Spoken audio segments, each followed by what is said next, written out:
Караңыз, кече bir Türkiye'deki kişiler менен oturup, сүйлөшүп oturup, көп жолу мисал келтирем го, Türkiye'de шайлоо болсо, Голландиядагы, Австриядагы, Германиядагы түрктөрдүн баары учуп барат дагы добуш берип кайтат. А биздикилер ошол күнү жаан жаап калган болсо чыкпайт да. Суу болуп калат да. Биз жоопкерсиз да, биз кайдыгербиз да. Биз өзүбүздүн келечегибизге өзүбүз умтулбайбыз да. Ушуларды карап отуруп түтөп кетесиң да. Аябай жаман болуп кетесиң. Кече мына Бышкада мен сөз сүйлөп атып айттым.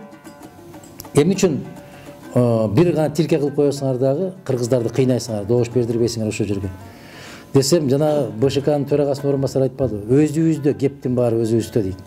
Ошол жерден 4000 киши каттоодон өтүптүр, бирок келген 2000 болбодубу дейт.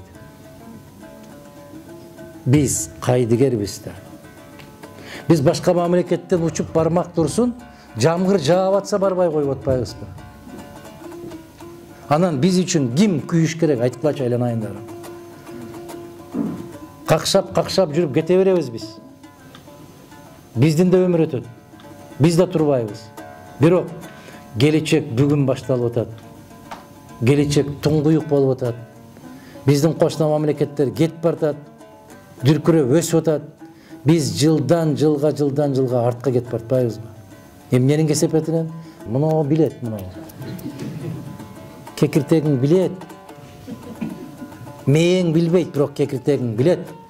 Сен тааныбайсың, бирок ашказаның тааныйт да.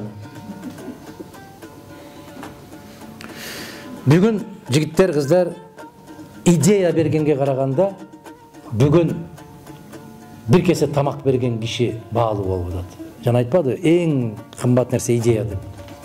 Эң кымбат идея, туура. Эң мыкты сөз. Бир идея пайда болсо, ошондон гениальный чыгарма пайда болот.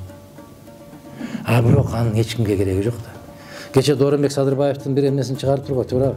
Көрдүңөрбү барыңар? Бүгүнкү күндөгү айтылган сөздөй. Дали болсо, мына кечирип койгула, бир жери кополураак, бул тиги кишинин сөзү. Кайраң гана эл дейт. Кайраң гана мамлекет, кайраң гана мурдуңа бок сүйкөлгөн кыргыздар дейт. Тарткылыгың али алдыда экен.